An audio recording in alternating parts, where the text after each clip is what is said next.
Good morning, good afternoon, good evening, and welcome to our participants joining us from all corners of the world today. My name is Gaëtan Garcia.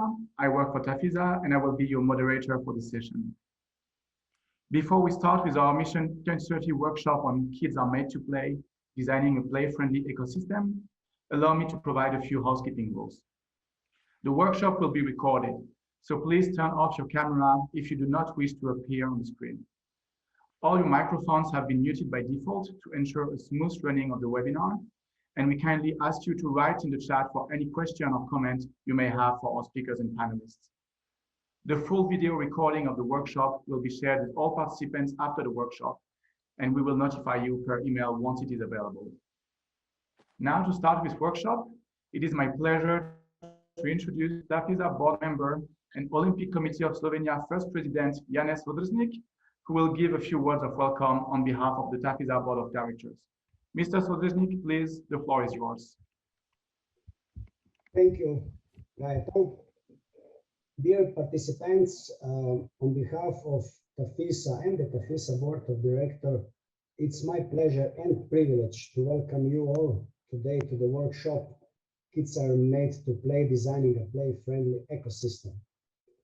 The physical inactivity crisis is damaging our societies, our health, and the economy.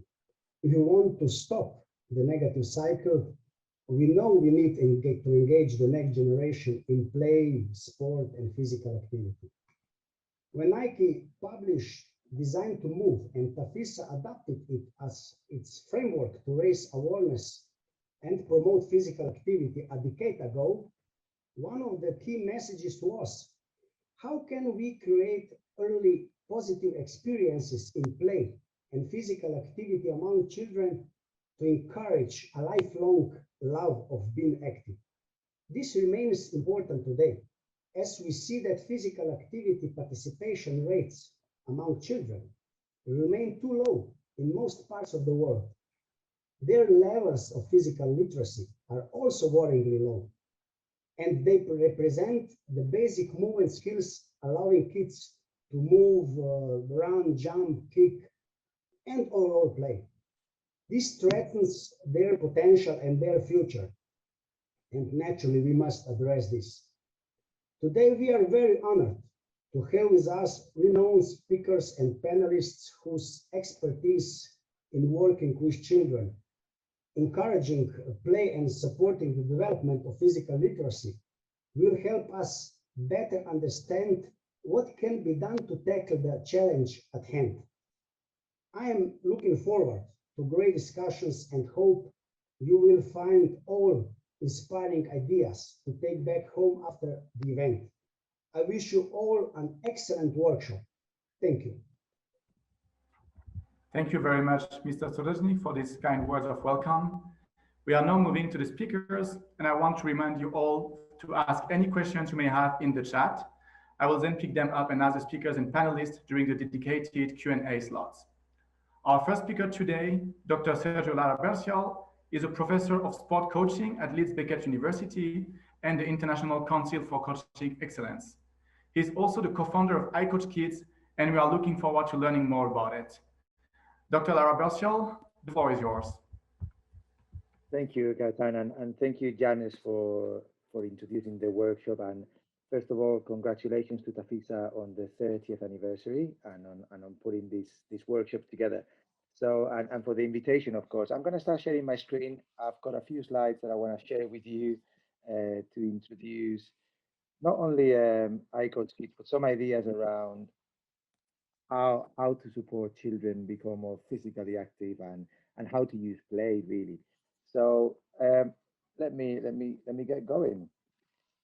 Okay, the first thing that I want to do today is to debunk a myth.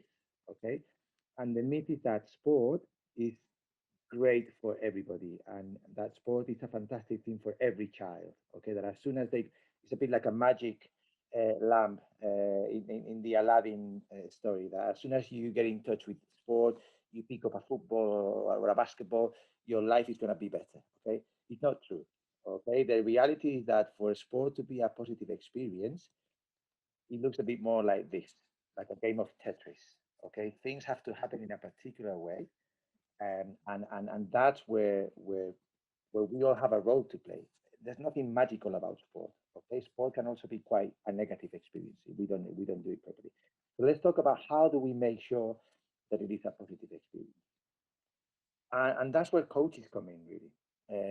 Research shows us that coaches are mostly the environmental architects. Okay, the impact of sport on children really is filtered through the coach a lot of the times. Okay, there are other people that are influential, but the coach is perhaps the most influential. So we are in charge of developing the environment, and that has a little bit of a responsibility attached to it.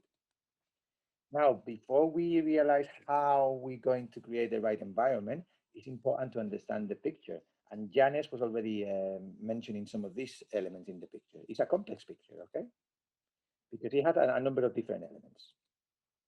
So for example, we know, and we are, I've got two children, and we complain all the time that they spend too much time playing on the PlayStation and not enough playing outside. Okay, but at the same time, when they want to go outside, we don't let them go, and we are too concerned about it's not safe out there, and they shouldn't be unsupervised, and all of these things are happening at the same time. Now, that's all made even worse now because of the problem with the pandemic and COVID, where children are now being less physically active because they literally can't be, okay, because they can't really go outside, because they can't really go to their sessions, and also because they've been used to doing a lot more things online, so it's harder to get them out sometimes. On the other hand, we've got the opposite picture where a lot of children from a very young age, they get identified as talented, okay, and put through these really intense training programs, okay, compounded by the fact that parents and coaches sometimes take these things really seriously and perhaps behave in ways that are not good for the child, okay, and we treat them a little bit like adults, which may lead to situations where children end up dropping out of sport. And that's, we are now conducting a lot of research in this area, and it is a little bit scary to see how many children are dropping out of sport. So it's a big problem, complex problem. As Tom Hanks says says in the movie, Houston, we have a problem, and we need to understand where to start, because sometimes we see it as this big white elephant, okay, that we don't know where to go with it.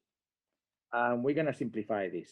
To really start having an impact, we need to understand that children are not mini adults. That's one key point, really, that we need to really look at children's sport without copying and pasting what we know from our own experiences of sport, or watching sport on TV, the professional sport. Okay, it's not like that.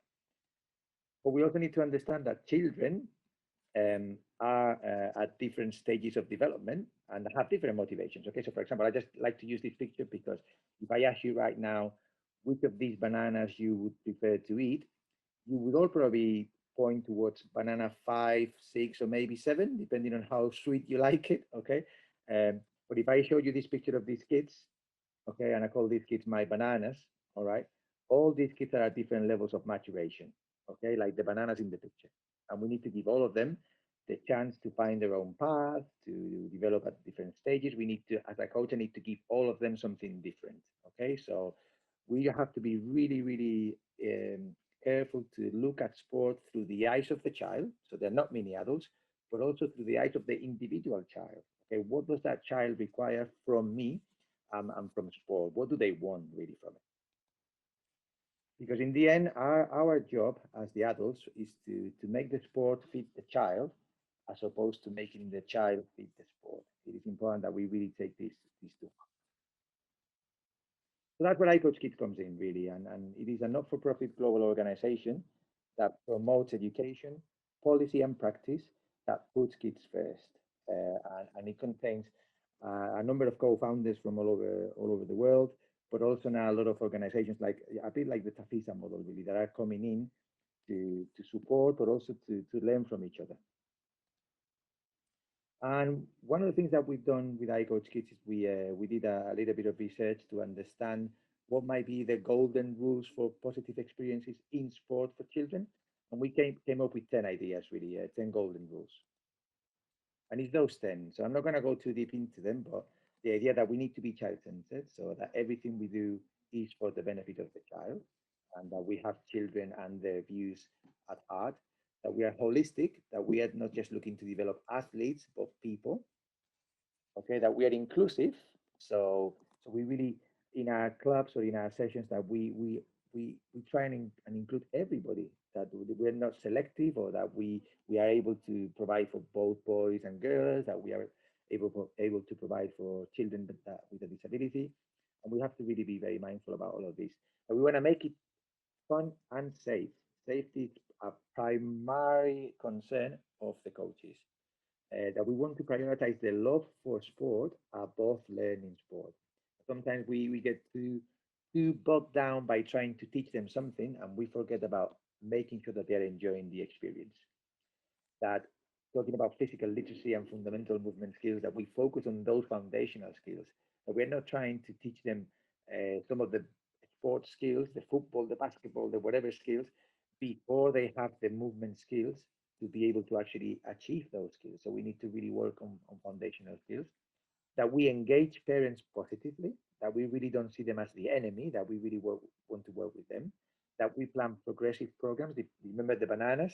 We need to really make sure that we give every banana what they need, and that we're able to progress all of them so they all mature, and that we use different methods to enhance learning. For example, that we are not just focusing only on traditional drills, people going through cones, that we use sometimes a more game-based pedagogy, ways of teaching that are as useful, if not more, and also very enjoyable. And the final one is that we use competition in a developmental way. Okay, we're not against competition, but we want to make sure that competition is managed and presented to children in a way that is good for them. Okay, that is not competition because the adults won the competition. Okay, so now to be able to do all of this, obviously, coaches are going to need a big toolbox. Okay, and that's where we hope that ICOACHKIDS is supporting coaches. Because we've created a really, really good website that contains lots of resources for coaches, okay? At the moment, we have the old website, but thanks to the partnership with Nike that we have signed about a year ago, we've been able to develop an all singing, all dancing new website that is going to be available over the next couple of weeks, where coaches can not only access resources, but also connect to other coaches, and also have a space that they can set up where they can manage their teams and interact with the parents of the players, or send them information, send them messages. So a little bit like a Facebook for coaches, okay? And as well as that, we've created free e-learning opportunities for coaches. So on that address there are 3 e-learning courses that are completely free and really high quality, if I may say. So please encourage coaches that you know to use those resources. And also we have a YouTube channel with over 300 videos, activity videos, instructional videos, keynotes, webinars like this that really cover all the breadth and depth of coaching children. And as I was saying, this is all free, so it's not going to cost you any money. So please encourage people in your organizations to join or to access these resources if it works for them. What's the future for ICOACHKIDS, really related to the idea of how do we support more children access quality play opportunities? Well, we want to really have our website as a reference point for coaches working in youth sport, so they know that they can always find what they need in our website, and that it is free. We want to increase the number of female coaches and the quality of opportunities for girls in sport, and we have some projects going on to try and achieve that. And we want to support coaches moving towards the co-creation of the environments that really respect the children's right to be heard, and that really takes their views into account. And if you want to get in touch about any of these, please just send us a message on social media, and let's start the conversation. Okay, so that is everything I had for you today. Thanks a million again, and I'm more than happy to answer any questions. Thank you.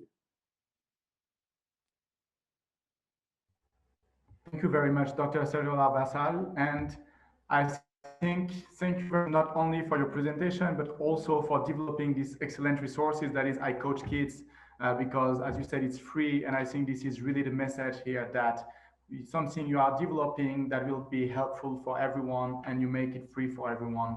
So we will be looking forward to the full release, and we will be sure to participants here today, because I think this is helpful for a lot of us. I'm looking if we have any questions. I have a question that asks, are you open to coach for India kids? If I understand correctly, this iCoachKids platform will be available worldwide. Is that correct?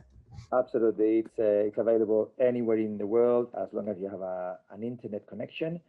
But also a lot of our resources are downloadable. So if you can only access the internet for a set period, you can download them and then read them later.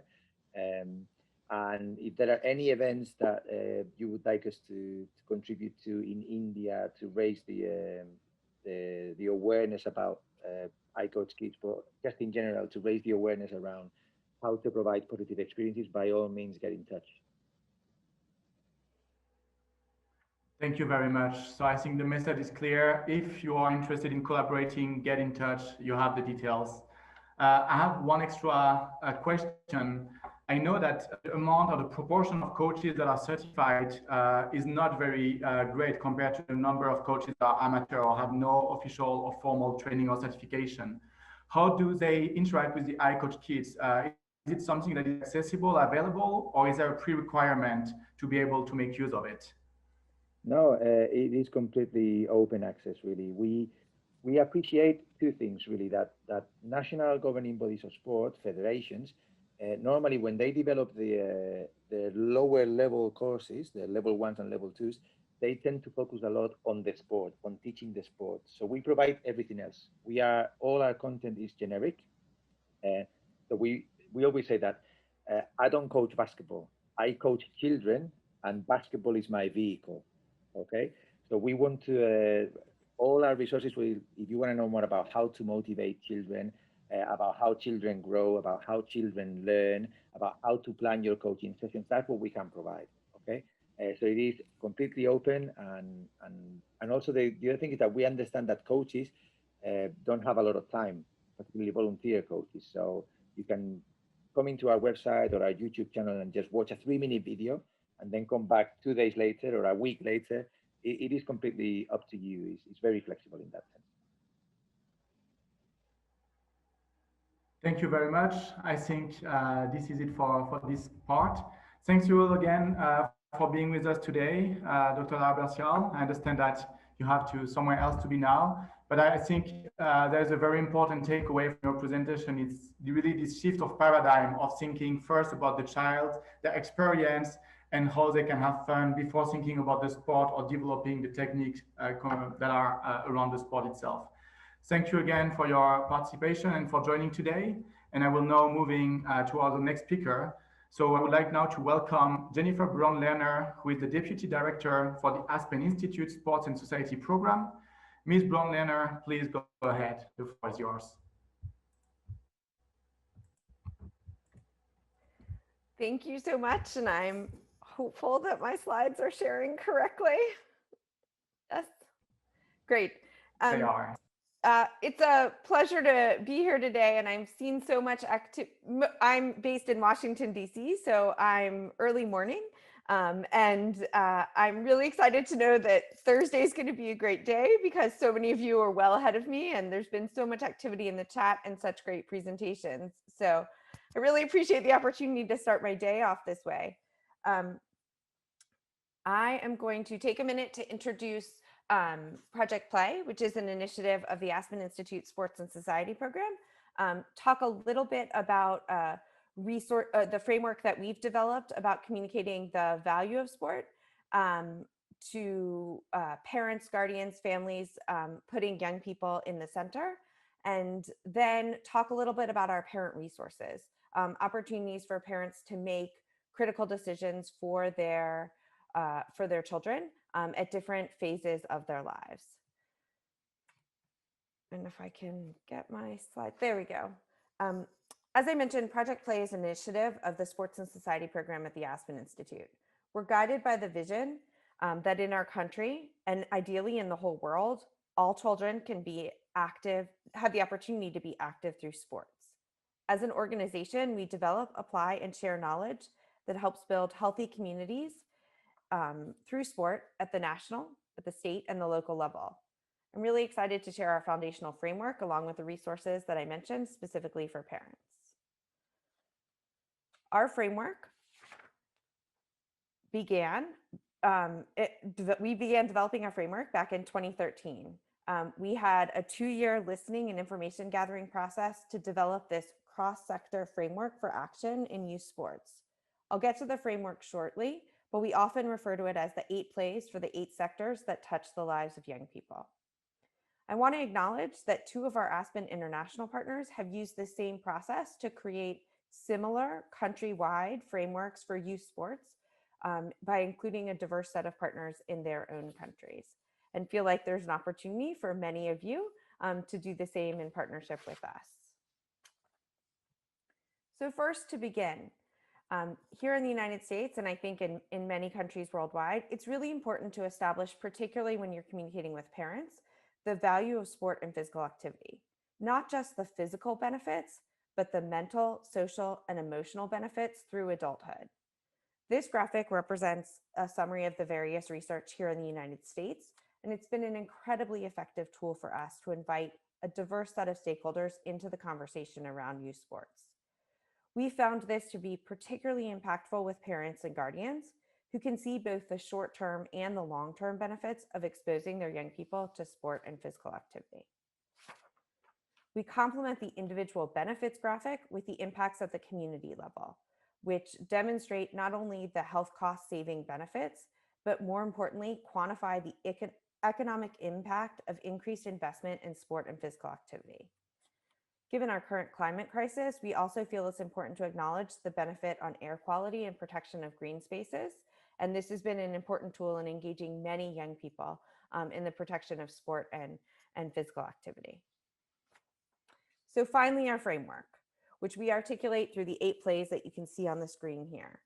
First and foremost, as Sergio mentioned in his presentation as well, we center the voices of young people at the center of this work and create opportunities for them to demonstrate agency or the ability to choose what and how they want to engage in sport and play at all developmental phases of their life. We are constantly reminding parents that youth sports belong to young people. Through our 3rd play here, Encourage Sport Sampling, we share an important message that many professional athletes have really helped us introduce, that the benefits of playing multiple sports is unexpected, not just in your primary sport, but in terms of lifelong benefits of being able to participate in a variety of activities worldwide.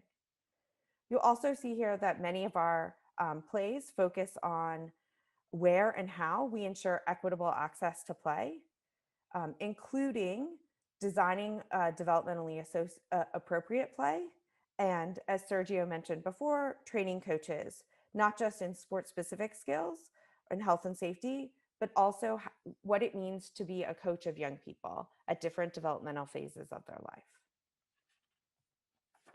Here on this slide, you can see we've outlined the critical stakeholders that we feel like here in our country are necessary to engage in this conversation. So we work hard to empower these decision makers with the tools and resources to ensure that our youth sport ecosystem is centered around a commitment to young people. So I want to say this again, and I think you're going to hear this throughout the entire webinar. It's critical that we put young people at the center of our decision making. We use this slide or this information quite often in which why kids say they participate in sport and physical activity. Here and in other research that we've done worldwide, the top 5 reasons that young people play sport or engage in physical activity are their personal, physical, mental, and social benefits. In recent research that we did with high school students here in the United States, across the board for male, female, and all racial and ethnic groups, fun was #1. we need to remember that youth sports belong to young people, and we should do everything we can to ensure each and every young person has the opportunity to find places and spaces to play and have fun. In the early phases of their lives, this means empowering parents to make the best decisions for their young people. So here you can see the tools that we've created for parents to do just that. And we have a series of parent checklists that are focused on young people under the age of 12 in the 0 to 5 phase, and then 6 to 12 that allow parents to ask questions to create the right experience for their young person. So on our 0 to 5 checklist, this is focused on movement, play spaces, and developmentally appropriate equipment. And most importantly, figuring out how to include play, both structured and unstructured, as a critical element for developing both physical and social emotional skills to be a lifelong athlete. In our checklist for 6 to 12-year-olds who are not engaged in sport, we've got 4 simple steps to think about how to engage them in sport, play, and physical activity. Again, first and foremost, we talk about listening to kids, asking questions and figuring out what they want to do. We talk about the role that parents play in being an active and encouraging role model. We talk about the need for flexibility, not to limit to traditional sports, but to think about the more than 120 sports that are available in communities across our country. And most importantly, we teach parents how to be an advocate for their kid. Once they engage in structured play, we talk about what are the questions that they should ask as a parent volunteer coach, as a parent spectator, and most importantly, as the biggest cheerleader for their young person. For kids that are already engaged in sport, we have a series of questions that focus on how to ensure that you are enrolling your young person in a child-centered youth development sports program. This focuses on understanding the mission statement of the program, ensuring age-appropriate and developmental appropriate play, looking at the education and training of coaches, and finally, ensuring that these programs have a cycle for continuous feedback, both from parents, but most importantly from young people themselves. As many of you are still experiencing, we are seeing a decrease in sport and physical activity because of the COVID-19 pandemic. And we've been doing an incredible amount of research with parents, particularly youth sport parents, on the changes that they're seeing in their young people during this now close to 18-month time period. Most recently, in June of 2020 and September of 2020, and April of 2021, we began asking parents about the barriers that they were facing in their return to sport in their country. Here in the United States, we're just beginning to really open up and allow sport, physical activity, and play to come back. Interestingly enough, we're seeing an increased comfort level with parents in having their children return to play. Numbers have decreased from 6 to 10 parents worried about their children getting sick to 4 in 10 parents. But unfortunately, we are seeing significant attrition rates due to loss of interest. And this is really important for us to go back to that idea of putting the voices of young people at the center of what we're doing. So as we look forward, I want to share a little bit about what's next from Project Play. And this is a preview of some work that we'll be getting here in the United States, which unfortunately will be second nature to many of you that operate in countries around the world. But we will be introducing a Children's Bill of Rights in Sports, which recognize sport as a human right, something that the United States has yet to do, both either in through our government, through the ratification of the UN Convention on the Child, or in a more informal way.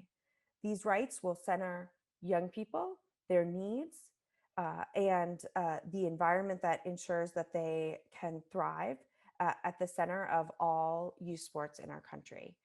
We're excited to launch this next month and encourage you to visit our website, projectplay.us, to learn more. So thanks so much for your time today, and I look forward to your questions. Thanks a lot, Ms. Brown-Lerner, for this insightful presentation. There is so much information to unpack, and it's really incredible from the amount of research that you have managed to carry out to really understand all of the mechanisms and at stake, but also the strategy you have, which seems very comprehensive, trying to involve all of the different stakeholders and développement I will just, sorry, can we please ask all the participants to remain muted just so that we can continue, please? Thank you. So I think this is really excellent. And we have a question here. How do you cooperate with non-US or with international actors such as non-governmental organizations? Yeah, that's a great question.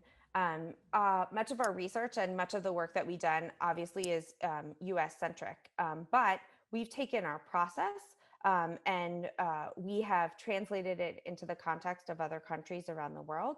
And we look forward to, or we welcome the opportunity to coordinate with others as well. To date, we've done it in partnership with others in the ASPEN Institute network, but we are exploring the possibility of other NGOs and working with other NGOs and countries across the world, and welcome you to reach out and contact me and begin that exploration. Thank you for this answer. We have another question. How did you manage to engage with parents when sports and physical activity was opening and possible again against the fear of contamination with the pandemic going? Yeah, this is a great question, and I think something that was incredibly challenging here in the United States, as I know in many countries around the world.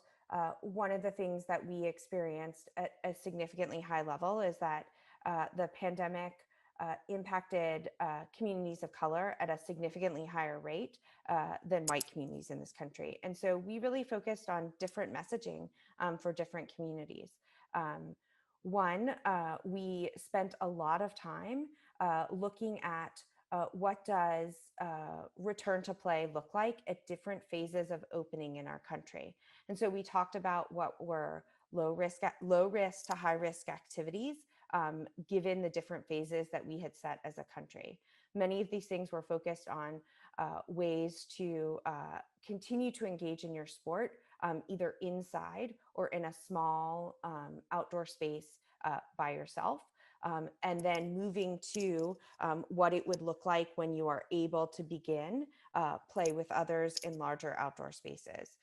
We've relied heavily on the science to drive what we're doing, and we've worked in partnership with the NGBs, the national governing bodies in our country, to create sport-specific guidelines so that we have produced general guidelines, and then through our Olympic and Paralympic Committee, as well as our NGBs, we've gone to more specific guidelines as well. It doesn't mean that we've overcome the hurdle that many parents, myself included, are facing as we have unvaccinated children, but we really have tried to empower folks with information to guide their decision-making process. Thank you for this excellent answer. And I think indeed it's a big challenge. So I think we can commend you for trying your best to try to find a way around it because it's a big challenge that everyone is facing, and we don't have a clear answer on that.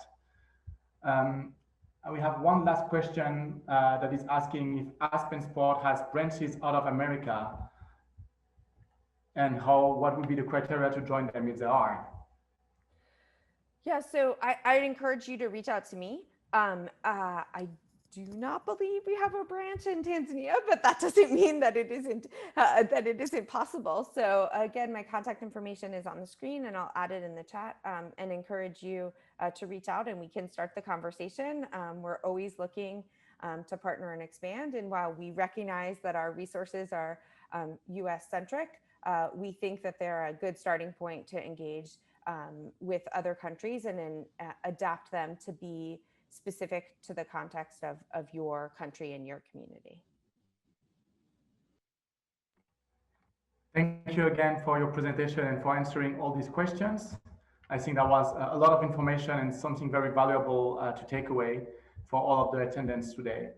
So now I will move to our final speaker for this session, and this will be Peter Parker, who is the CEO of Bluearth Foundation in Australia. So Mr. Parker, please take it away. Thank you, Gaëtan. I'll just get this all together. How does that look, Gaëtan? Is that okay? This is perfect. Perfect. Great.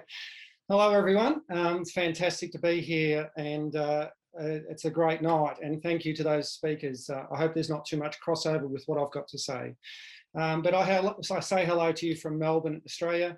I'm Peter Parker, and it's my privilege to be CEO of Bluearth Foundation. And I'd like to say a huge thanks to TAFISA as a member for allowing Bluearth to be part of this event. And I also say happy birthday to you. The first thing I'd like to do, if it's okay, is an acknowledgement of country. Bluearth has a deep commitment to the health, well-being and future of our First Nations people.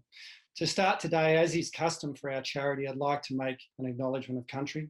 And in the spirit of reconciliation, Bluearth acknowledges the traditional custodians of country throughout Australia and their connections to land, sea and community. We pay our respect to their elders past and present, and we extend that respect to all Aboriginal and Torres Strait Islanders people today. So thank you very much for allowing me to do that. Oh, we're not moving forward. There we go. So my history in brief, Peter Parker, osteopath for 26 years, but always with a love and passion of movement. And it's my, I suppose, observation of seeing that regress over the years that leads me, sorry, I'm just trying to find that, to make statements like this and to come on board with a wonderful not-for-profit charity like Bluearth. So 4 years ago, I was lucky enough to come on board, and then 18 months ago, I took over in my role as CEO. So I'd make point that Bluearth has a really proud history, and it was founded by the incredible Malcolm Freak, OAM, who you see a picture of on your screen.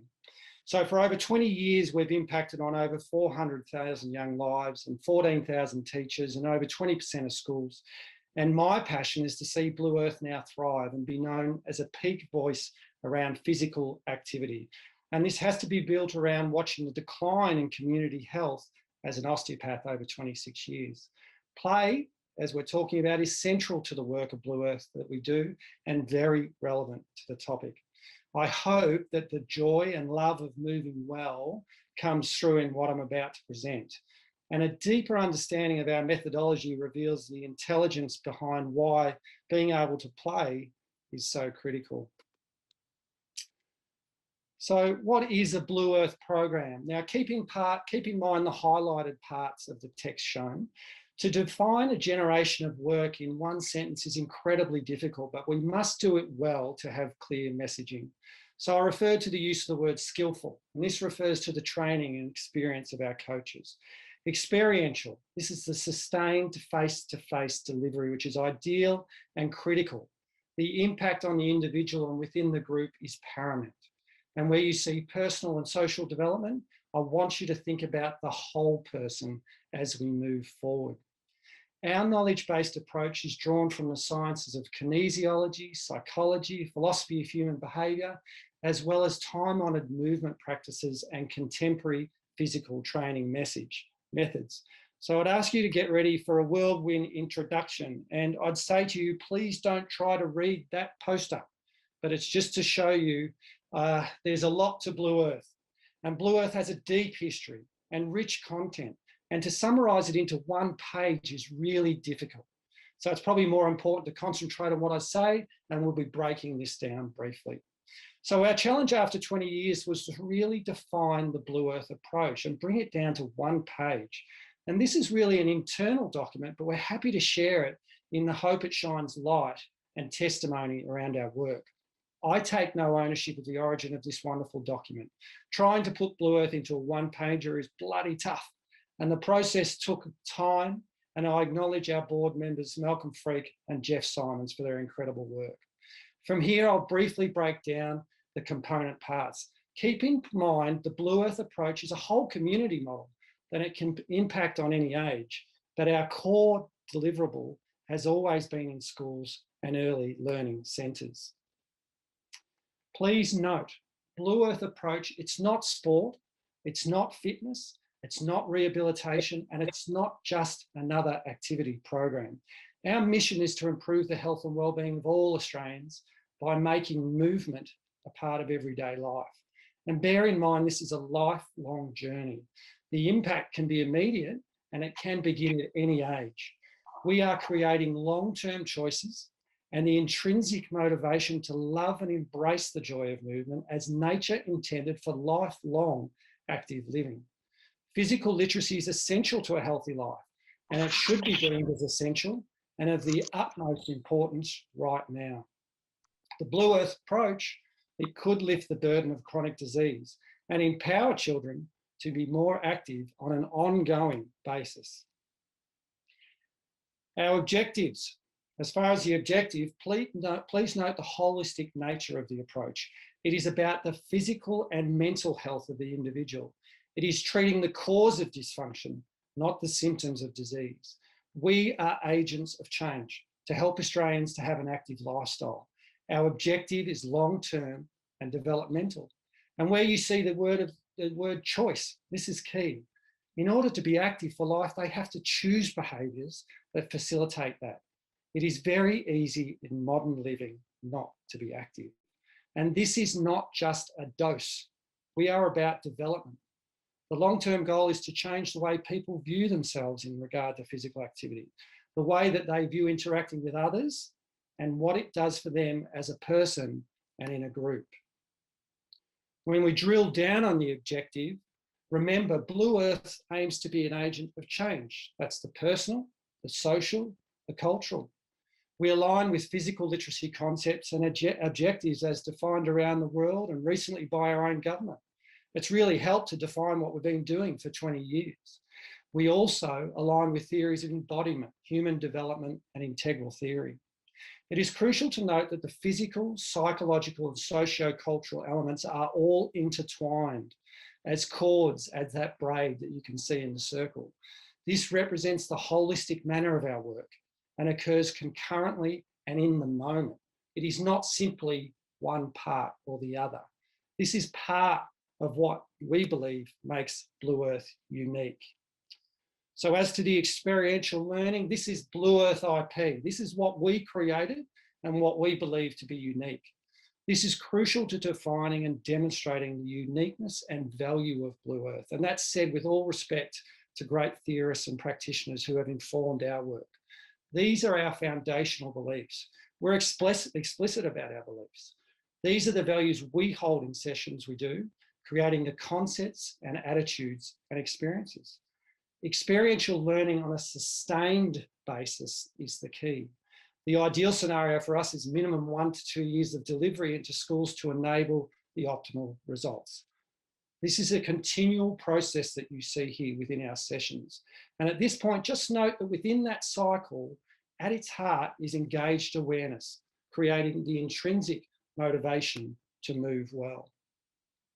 If we break it down a bit further off that same chart, the intention, action, reflection is the Bluearth process. Every person has their connection to self, but also with others in a non-competitive, supportive way, regardless of their perceived ability.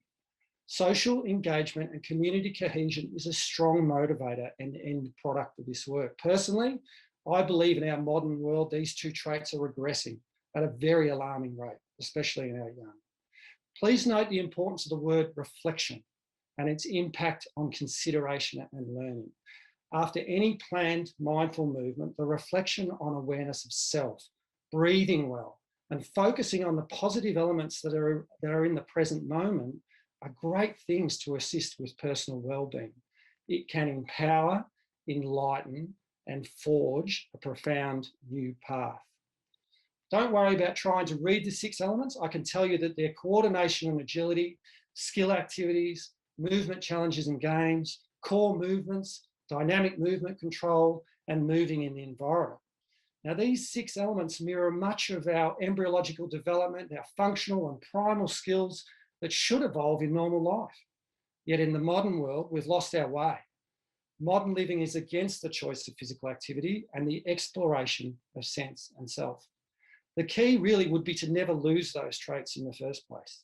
It is entirely reasonable now that we need a bold advocacy, and this is needed beyond our methodology to counter the crisis. Our expert coaches have the adaptability to mould the sessions dependent on the dynamic and what is needed in the moment. Please keep in mind, despite all this theory, it's a lot of fun. And this is observationally, this is what excites me when I see Bluearth sessions in action. I love seeing cooperative herd behaviour within communities and that sense of respect, generosity, joy, and genuine connection. To see children rejoice in nature and maintain eye-to-eye contact is crucial. Again, I believe these qualities are diminishing within our population and playing a significant role in the escalation of mental health issues. For me to be able to sit here and speak passionately to an evidence-based approach that is inherently full of well-being, connection, inspiration, respect, joy, and is for one and all is an incredible blessing. Our work simply has to have impact and halt the crisis in which we sit. But I ask you the question, are we in fact winning the sedentary epidemic? Despite that passion I have and the history of our organisation, are we winning? And evidence would suggest the answer is a clear no. I'm sure many of you know of this World Health Organization research that says alarmingly 9 out of 10 children are not meeting the minimum daily physical and activity requirements of 1 hour. That is not good enough. And when I tell you Australia, the lucky country, a sporting nation of great outdoors, sits at 140th out of 146 nations, I am not happy. That is not acceptable. And we now need to become peak advocates and connect. So Bluearth needs to evolve, and we need to be proud to speak in forums like this to do our work. Hence, you see a bold picture. Is that picture acceptable to show a corpse with a toe tag, danger, restricted movement, the problems we are facing? Maybe this is what we need to do to shake loud and be bold and advocate to cause change at spheres of influence. There are unacceptable truths. In Australia, mental health and suicide are costing an estimated 500 million per day. Australia is now rated D- in an overall physical activity of a survey of over 1.3 million kids across 40 countries. 38% of the total burden of disease experienced by Australians could have been prevented by reducing exposures to risk factors such as tobacco, etc. 75% of serious mental health conditions start before the age of 25. And preventative interventions targeted to young people have the potential to create significant personal, social, and economic benefits. It has to be spoken of, and it has to be spoken loudly. We have a lot of strengths in our work. We have impact of our program. We have connection to self, others, even the elderly in the community are all possible. A whole community approach is possible. We can improve social, personal, physical, and academic outcomes. We have such a reason for being, but we need to be bolder. We have always worked with passion and the strongest intent, and the purity and the ethos of the Bluearth approach must not be compromised. The Bluearth approach is strong. We live in a crisis. We have a story and the passion to fight our way forward. But there are also threats. There are many of them to our existence. Reduction in funding sources, a packed school curriculum where you're fighting for space, other notable causes, COVID, bushfire, floods, cancers, urgent charities. There's a flooded marketplace of not-for-profits all fighting for the same piece of pie. A shift in government policy and whether we are valued and prioritised is very fluid. But in saying that, there are huge opportunities, and I'm excited by what we can do. And I'm excited where, with a collaborative approach through groups like TAFISA and all of you, what could we do around the world? And we need to speak proudly of our history and reputation to advocate. We are living through COVID. All of us are more important than ever. There has never been a more valid time for us all to do our work. We need connections and partnerships. Government, education bodies, corporates, philanthropics, other not-for-profits. We need to teach others our way. We need to teach exercise professionals, teachers, health providers to learn the Bluearth approach. Movement is the expression of life. If you were to break down in any living organism and look at a single cell, you would see that in the middle of it, there's an involuntary motility which is still to be defined. Is it the breath of life? The physical earth does not exist without movement. This picture defines much of Blue Earth for me. This is a grandfather and grandchild. The grandfather sits in a flat foot squat, a normal primal movement that we should all have. He's in self-embodied fashion. He's comfortable, he's relaxed in his face, and he's holding the hands of his grandchild, who's anxious, unsure, not self-embodied, and not used to such a position that should be so primal. This is the state of our kids. They don't know what it is to live in their primal positions. But there can be success. We can win. The light within our young can shine bright. The intertwined personal and social development through active living is possible. The engaged awareness and intrinsic motivation to move well is possible. Children and the community can, should, and must play, and they must learn to move well. Put simply, our future depends on it. Thank you. Many thanks, Mr. Parker, for this great presentation about the work of Bluearth Foundation. And I find it very interesting how the way you think about it, the way you think about promoting joy of movement seems to be quite different from how the traditional sports sector operates.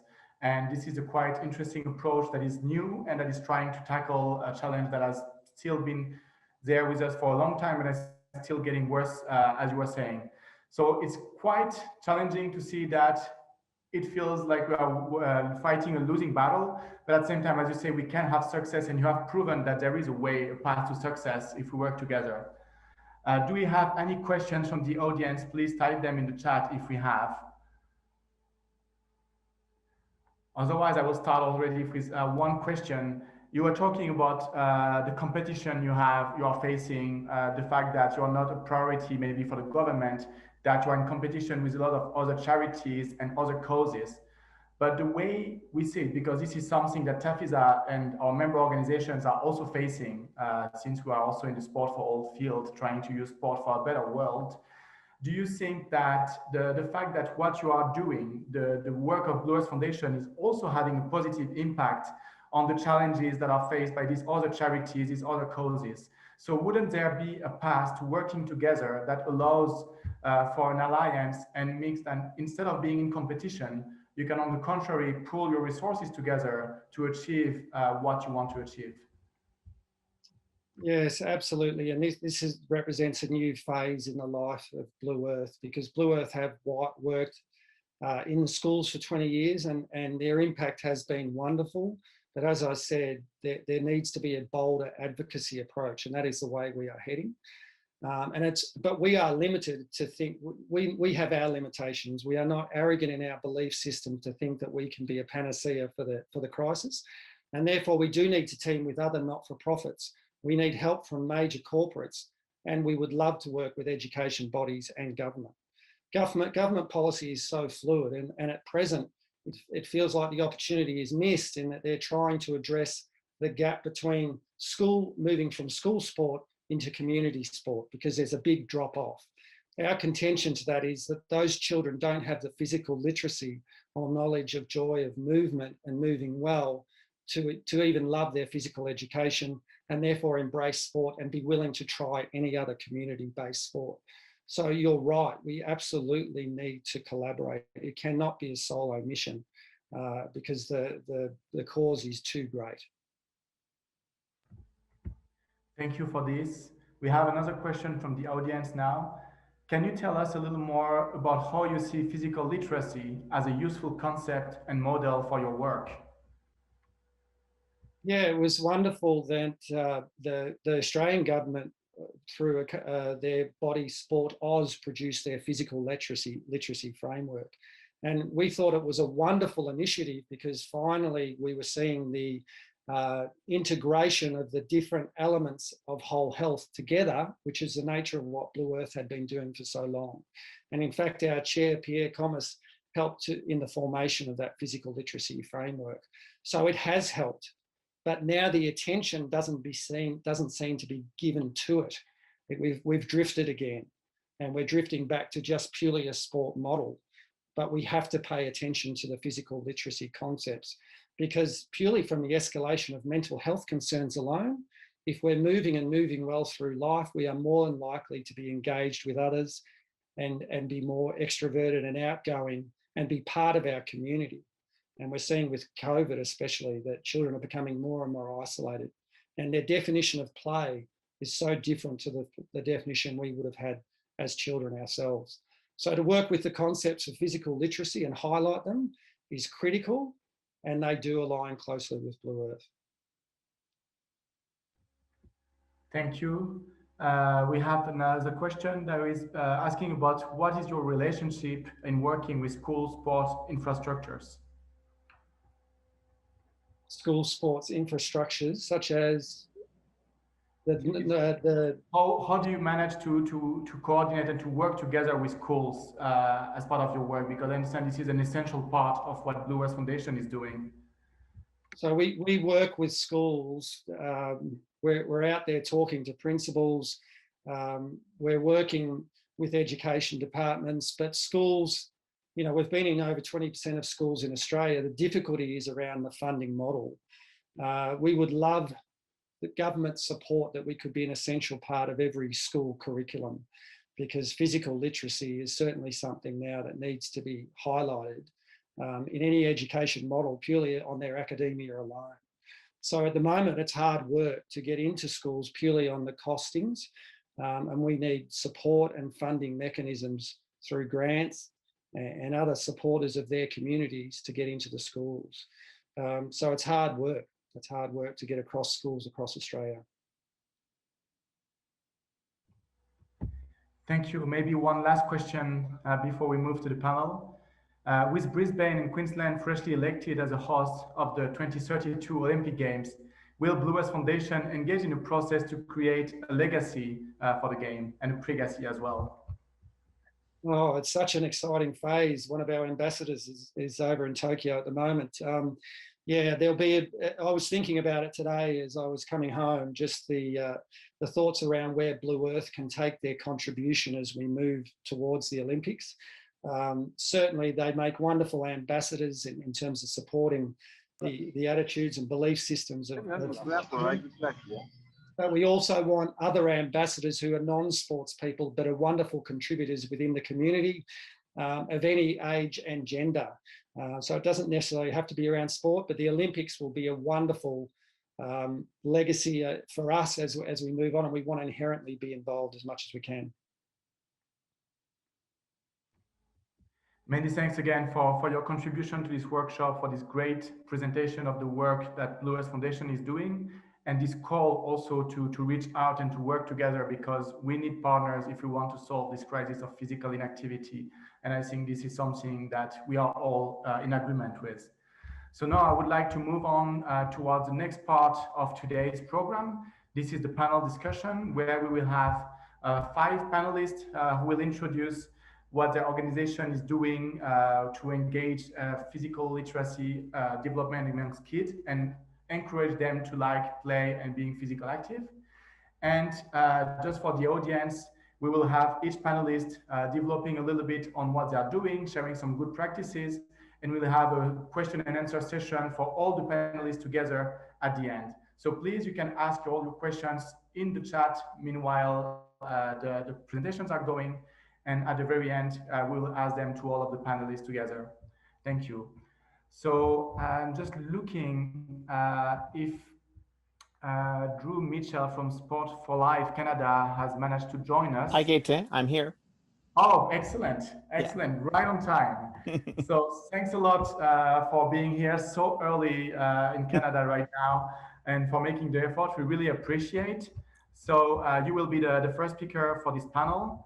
Drew Mitchell is the Senior Director of Physical Literacy Development for the Sport for Life Society in Canada. And Mr. Mitchell, could you please introduce your work with Sport for Life in support for the development of physical literacy? Sure. I just need to share my screen, Gaëtan. If you can allow me to do that, that'd be awesome. So in Canada, we have really embraced physical literacy quite a bit. In the last 12 to 15 years, it has been a big part of our work at Sport for Life. And we're very excited. Can you see my screen okay? Yes, we can see all your slides right now. Yeah, I'm just putting them in present mode. Just bear with me. There we go. Yeah. Our project that I'm going to talk to you a little bit about today is called Physical Literacy for Communities. A lot of our work has been built around the idea of actually focusing on a community to strengthen its approach in the way it develops physical literacy to increase physical activity. So that's our main focus. So why do we need physical activity at the community level?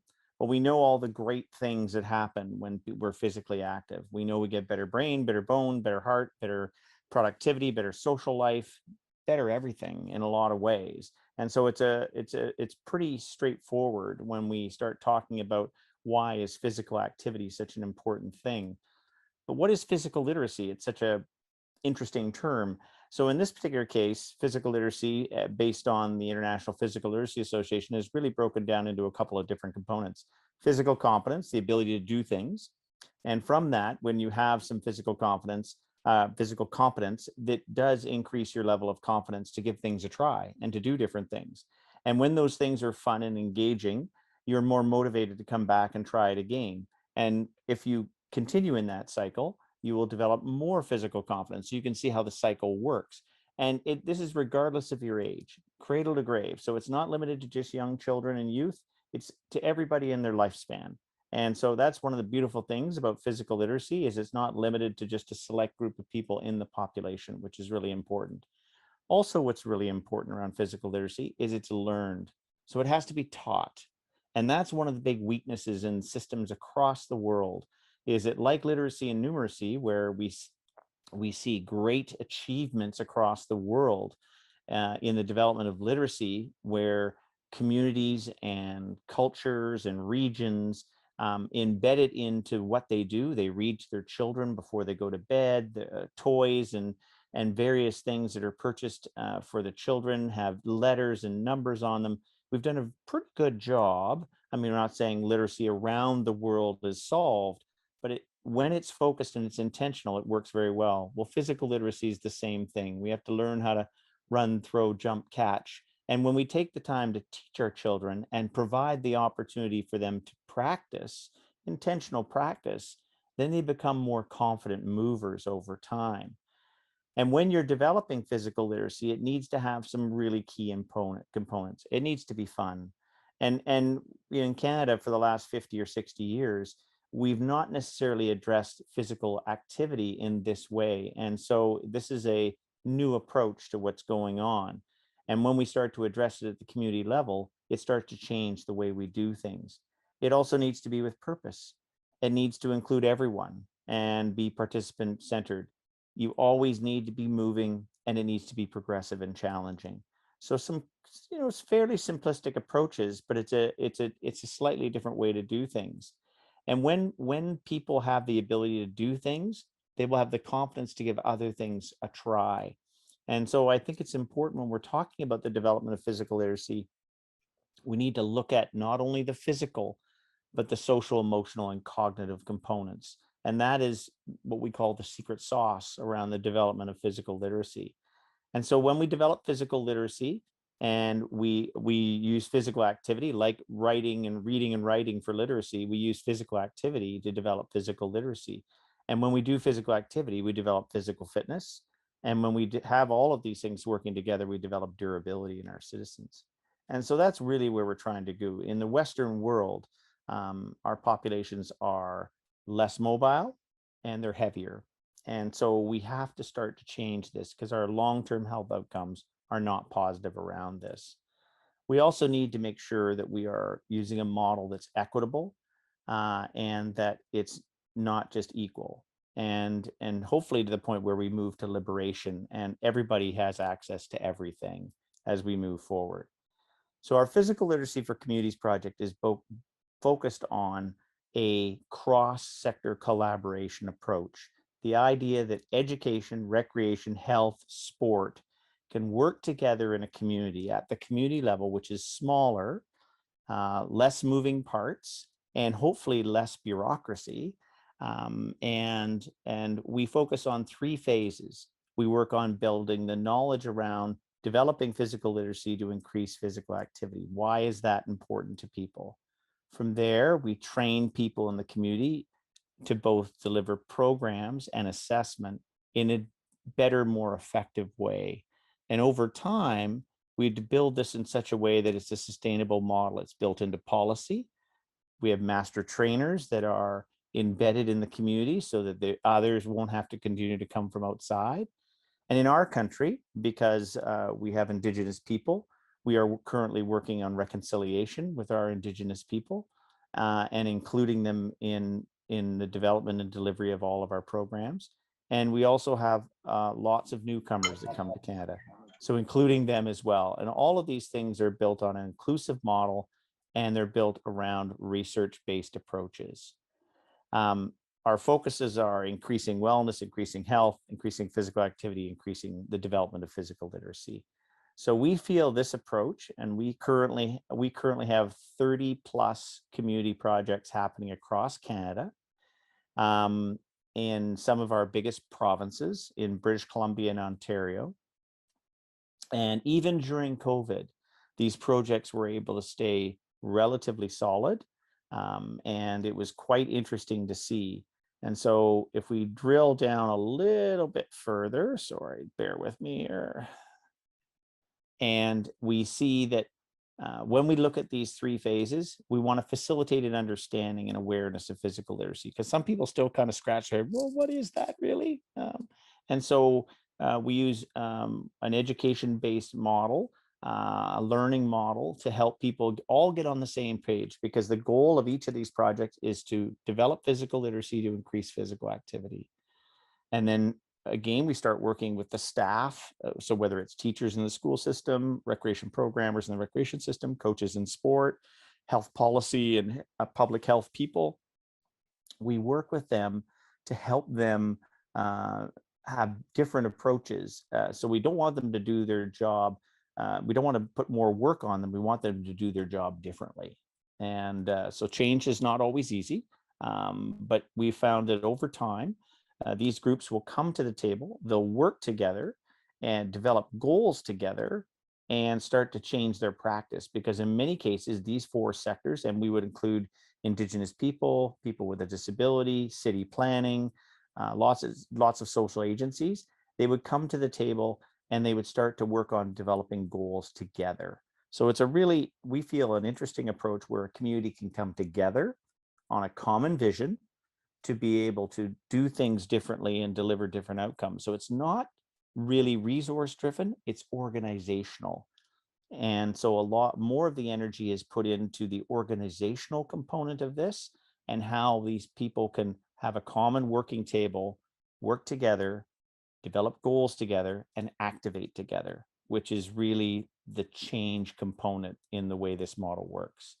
So I just wanted to give you a brief brief interlude of what Sport for Life is doing and how we feel physical literacy fits into our work.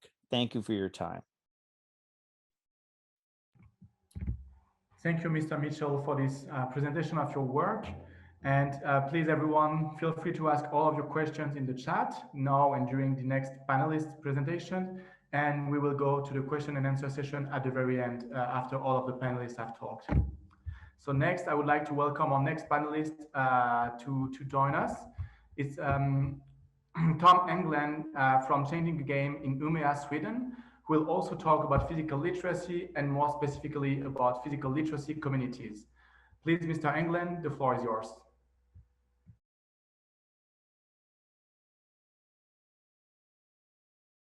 And I think you are currently muted.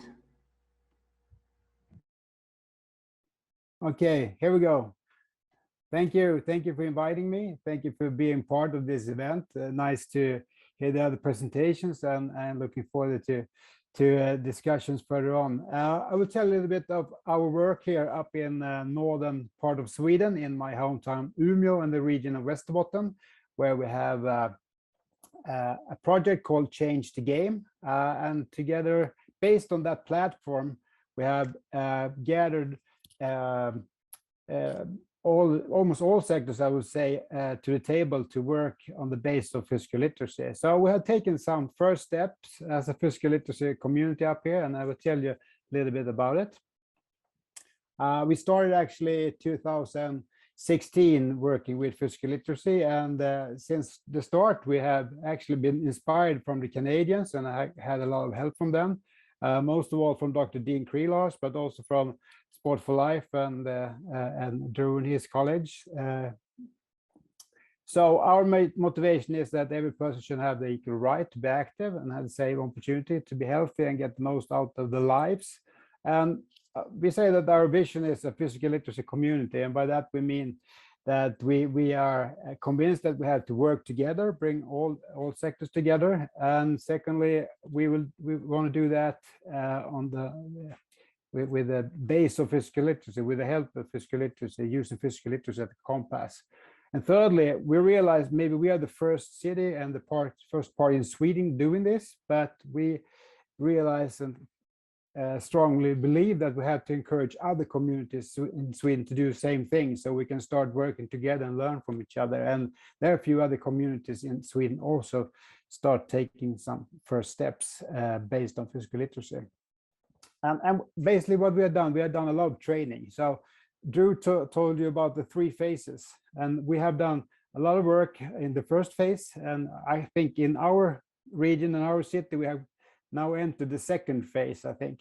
But we also helped some other communities around Sweden doing some trainings. And when we had people from Canada coming over, we have been traveling around and doing conferences and training days, especially the year before the pandemic. So we have trained about 6,000 to 7,000 people around Sweden, mostly within schools and sports system. And we have done a lot of activity days also for kids and parents to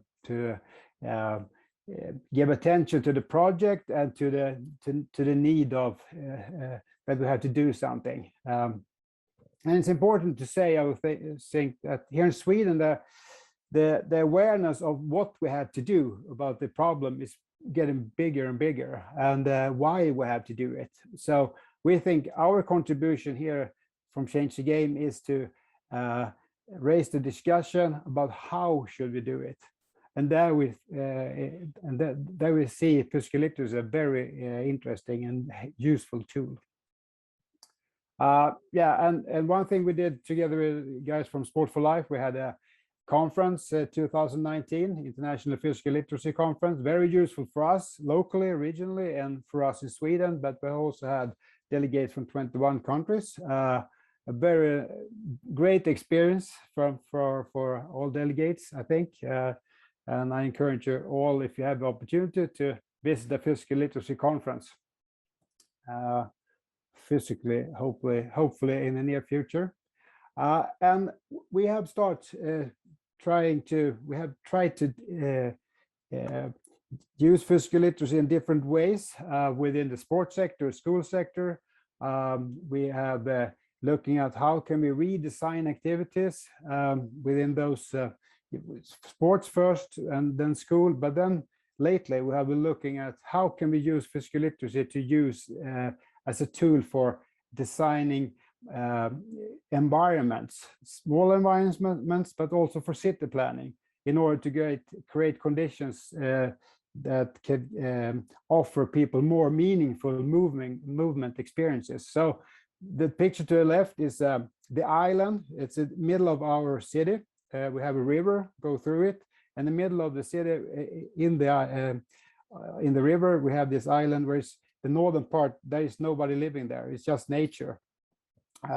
So that will now be planned. So in the future, it will be like 5,000-6,000 people living there. So it's building that from scratch, so to speak. And one of the criteria we're using now is physical literacy. So that's interesting. There's new eyes for the designers and for people involved that will create rather different solutions.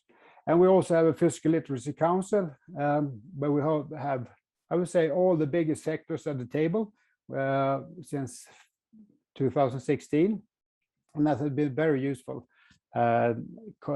network. And thanks to physical literacy, we have that council.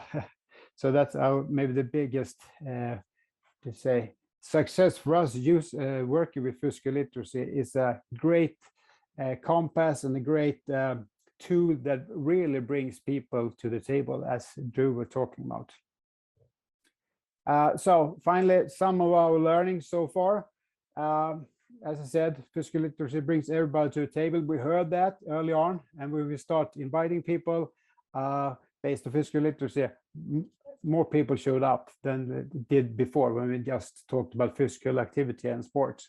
And we think we see that physical literacy gives people new eyes, a new lens compared to physical activity, and that helps a lot. That when people start working together with physical literacy as a compass, the solutions will get more valuable. And we see that physical literacy seems to be very attractive for people working with sustainable community development, development of communities as a whole. So that means that we can bring up the movement challenge further up in the system. So many good things working with physical literacy. One challenge, as we see, is that physical literacy takes a little bit of time to understand. And for us, we see as a key thing now working forward is that we have to be better. We have to increase our ability to train others, to explain for others what physical literacy is in different aspects, because it's quite a few aspects and perspectives of physical literacy.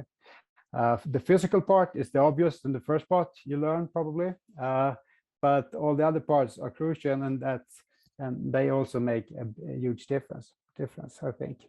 That just briefly what we have done so far, change the game up here in northern part of Sweden. And as I said before, we are maybe now in the second phase based on the Sport for Life 3-phase model. And hopefully we can, within a few years, we can move into the third self-sustaining development phase. Yes, you see the address there. You can go to the web if you want to learn more what we are doing, and looking forward to any questions further on during this session. Thank you.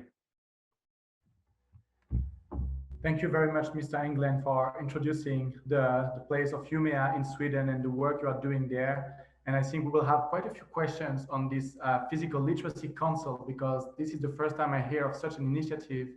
And I think there will be some curiosity among the participants about how this actually works in practice. Next, I would like to welcome not one, but two panelists who are joining us from Play International in Paris. So this is Julie Delaire, who is Head of Operations, and Germain Peyraud, who is the Pedagogical Coordinator. So please take the floor. Hi, everyone. Germain Peyraud. So Pedagogical Coordinator. I'm very glad to be part of this meeting today. It's a real pleasure. I really appreciate the first presentation and all the resources that my colleagues around the world could give. I will start and I will explain quickly what we have been doing at the French mission, and which pedagogical methods do we use, and with one focus of one of our most used methods, named pedagogy, directly related to the subject of today. And at the end, I maybe give some good practices to everyone based on the work of our organization. Maybe to start, the most important vision and the most important goals that we follow up with our team is to sensitize children to social issues, to change their mentality through the sports game. So we use sports as a tool to provide awareness messages to them. To start to co-create with partners, educational and pedagogical content, to teachers, to counselors, also directors of different organizations, school organizations.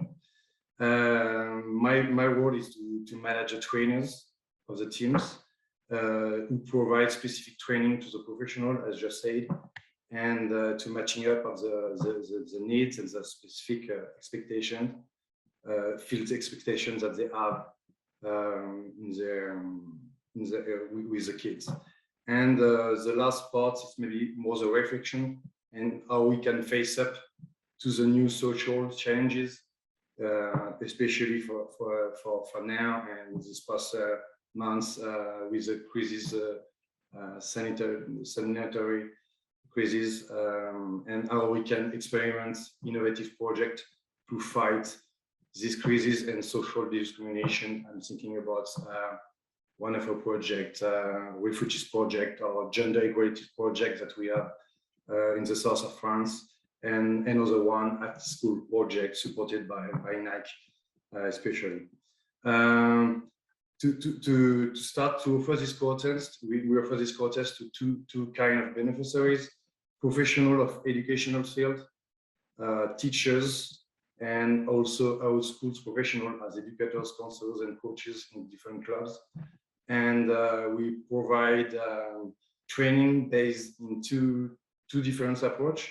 The first one on social sports tools, as cooperative games, sports games, to develop psychosocial competencies to the kids. And maybe the second part, the pedagogy. It's like a word game with pedagogy and play international. You could understand, where we create and provide sports game to convey preventions and awareness messages to children between the age from 6 to 15, more or less, around values, citizenship values of life, and well-being in communities. How does it work? It's the kids will live some emotion, strong experiences during the game, and they will play by teams, represent different teams of communities. They will adapt. We will adapt some rules. They will develop some group strategies, and later in the last parts of the game, during a debate, they will develop.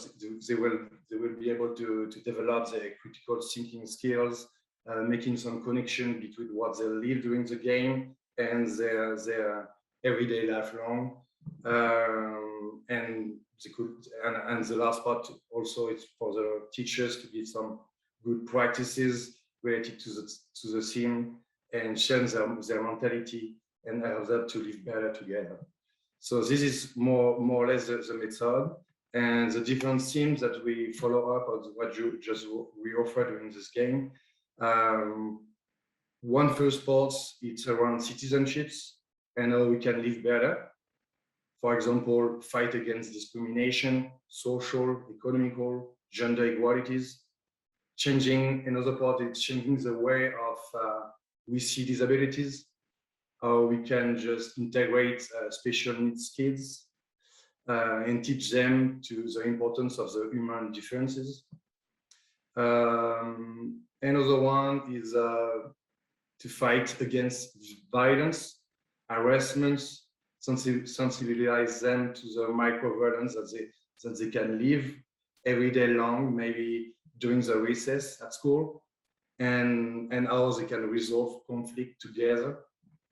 And the second part is more around related to the health and how they can eat well, moving well. And I wanted to just explain quickly, like one of our projects supported by Nike Active School project, where we try to fight against the sedentary lifestyle of young people. You know, we all know that we are in a special, we live a special time right now, and the COVID-19 pandemic increases sedentary behavior.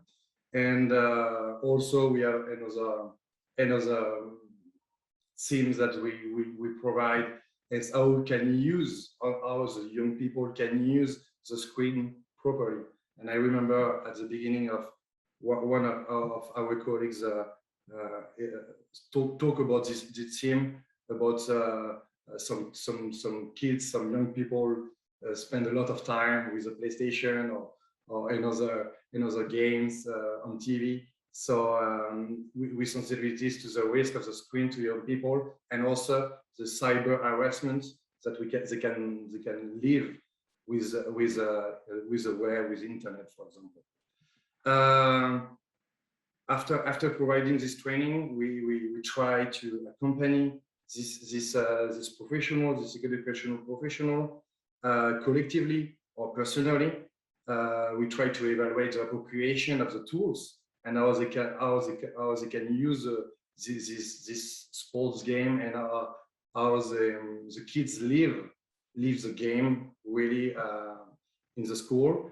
And we help them to implement the sports game, visiting them in the school or in the different organization. And after, also, obviously, we try to evaluate the impact of our practice.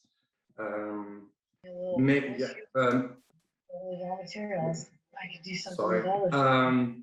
to finish, maybe.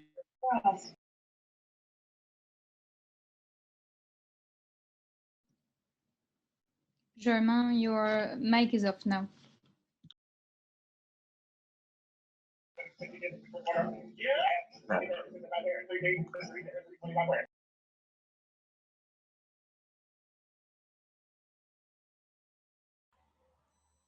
Germain, you are muted. We cannot hear you.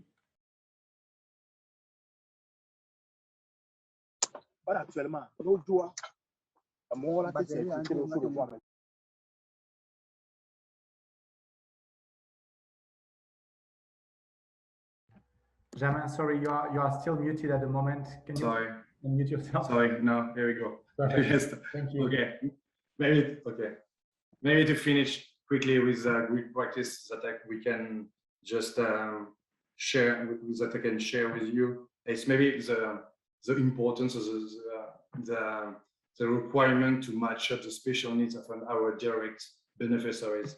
Sometimes we have to anticipate and really be attentive to the special needs, to be ready to really implement like good project for them.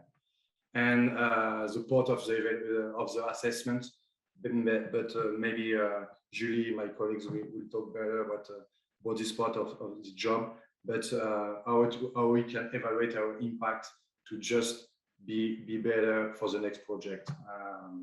That's a follow-up. Thank you for your attention. Thank you, Germain. I won't take up too much time, but I just wanted to offer some perspective as well as to what we do internationally. We have a flagship program running at the moment that is co-funded by the Agency for Development. It's called IJO, meaning tomorrow, in Kirundi, which is the language of one of the countries where we work. It's currently being implemented in Burundi, Senegal, Kosovo, and Liberia. And the idea of that project really is to equip educational communities with the tools to use sports as a vehicle. So I think in that perspective, it is very linked to what Sergio was saying at the beginning of this discussion. Our idea is to equip professionals, whether they are working in schools or whether they are working as sport coaches or non-formal extracurricular activity animators, equip them with the way with the tools, with the pedagogical and social sports tools to actually use games to either develop children's psychosocial skills or to develop their sensibility and awareness around specific themes. So on this, I won't go any further because I think Germain quite well explained how we work around living together issues or more health-related issues.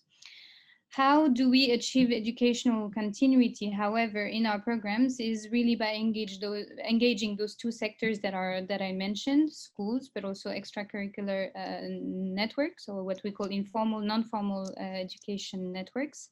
We provide the actors of each of these sectors with the adapted and complementary tools, so that whether you want to address, for instance, the issue of disability in a community, you would be addressing it in a slightly different way, whether you're speaking to children that are in schools or children that are outside of schools. So that's a big part of our work, because it takes time, of course, to adapt the games, and then it takes time to train the educators to use these. And then the last layer that is also quite in line with a lot of what has been said today is how we work with the ecosystem. I was quite interested in the ASPEN Institute's presentation and how comprehensive their analysis of the ecosystem is. We, however, focus on let's say, more operational or institutional partners at the local and the national level. We have what we call in French the sandwich approach, which is, you know, tackle them at the national level, but also try to empower the local actors. What we do with them is once we arrive in a country, we take the time to first prove that our methods are working, that they are worthwhile, and that they can be integrated by pretty much every educator with the necessary training and support. After that, we rely on field evidence supported advocacy campaigns towards the actors that I mentioned, whether they are local or national. Of course, we adapt our advocacy tools to the interlocutors that we have. And then we really try to embark those actors on co-creating solutions together. So say they are a Ministry of Education somewhere in Liberia, we do not want to come in and say this is you know, this is the experienced and hardened lined solution that we offer you, but we want to co-create it with you. How does sports play-based and sports-based learning look in your country? And then we work together towards sustainability for the solution that we've designed. This can take many forms. It can take the form of integrating curriculums, which is often a challenge, because when you touch curriculum, you're also touching issues of sovereignty in a country. But we're also, you know, trying to sort of infiltrate either physical education within schools or whether it is civical education within schools. So that's one way to do it. Another way is to develop training of trainers pathways, whether at national or local level. Again, when I mean local level, I mean, for instance, working with a sports federation or working with a partner that has been developing structured educational opportunities for children. Then we empower them with an additional tool to do that. Maybe just to finish and give a concrete example of how we believe we're contributing to the development of communities that are promoting sports and play as development and learning opportunities. In Senegal, which has a society that is very structured. I think they also took that from the little time they spent with us as French. They have a very structured and layered administrative mechanism. And we work, for instance, with city councils and community councils that are usually organized in commissions. So let's say you have a cultural commission, an education commission, a sports commission. And so we try to make all of these people work together so that education and sports are not necessarily separate commissions, but that they bind together and sort of bridge together to create opportunities for children. That's it for us. Thank you, Ms. Delaire and Mr. Peyraud for presenting and giving us this overview of a lot of the different activity that Play International is doing. And I think it's very interesting to see how the operational process goes and what are all the steps and the stakeholders involved to make this a success. And I think we will get back to that later during the questions and answers. Now, for the final panelist of today's session, I would like to welcome Michael Flockhart, who is the Director of Sportstec International Development Agency in South Africa. Please, Mr. Flockhart, the floor is yours. Thank you very much, colleagues. Thank you for the incredible opportunity and the invitation just to share some of the things we're doing here in South Africa, and also for some of the very interesting and incredible presentations that have already taken place this afternoon. If I can just ask my colleague Carol just to share our screen.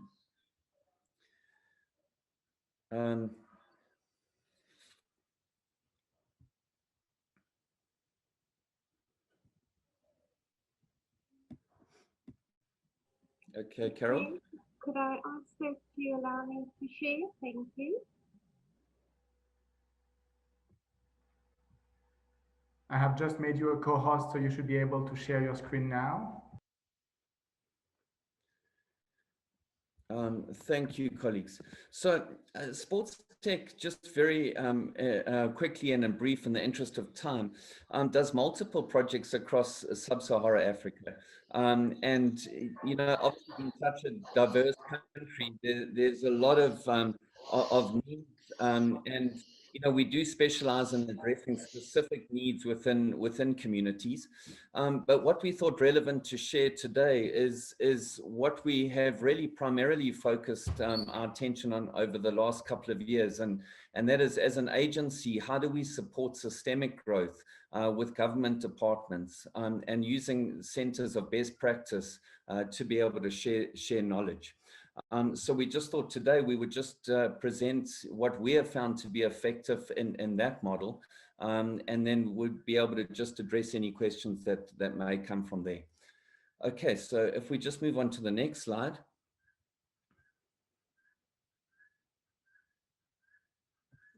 Okay, so if we just look at what basically we have found to be important when it comes to fostering play and physical literacy orientated communities, our whole goal and our key goal ultimately is to work with government institutions.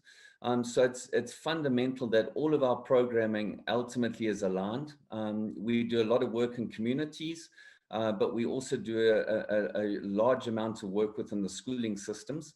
So therefore, we have to address multiple factors within the education systems, everything from curriculum alignment to policy alignment. And with partnering with government institutions, we've really found a model that works with us is to look at an incubator. So when we select an incubator, it would be a small handful of schools. We wouldn't see Sportstec's responsibility as addressing and supporting all 20,000 schools in South Africa, but more to look at small incubators where we could then share best practice. But these incubator schools would be selected in partnership with the institutions themselves. Then obviously core to that is the program coaches, our master facilitators that have been trained.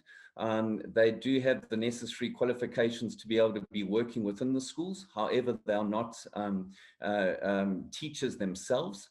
But we do have a systemic challenge in South Africa where, although physical education is a part of the education curriculum, it ultimately is not very well resourced, and there's a huge lack of training with regards to what it means for teachers and educators to be able to implement it. So once we've got incubators, we then look at moving on to what we refer to as a human-centered design programming. And then ultimately every single community we work in is different. There are different dynamics, different challenges. And we really have to look at putting all relevant factors that relate to the human at the center. And that could be everything from our coaches particularly. That could be everything from us as an organization. What are the values of us as an organization? I'm sure a lot of us have also felt this, is that sometimes, there are funders that aren't necessarily close to the ground. So we also have to ensure it's important that their needs are met, but it's more important that the needs on the ground are met. And then that relates to the principals, that relates to the educators themselves, and ultimately the core beneficiaries are the learners. So in each one of those steps, we need to look at the needs. We need to ensure that there's empathy and understanding. Right now in the world of COVID, what might have been a program focusing on physical education 12 months ago now needs to have a very different approach with regards to empathy and the needs in those particular schools. From there, we then move on to looking at setting up sport or physical activity platforms within the schools.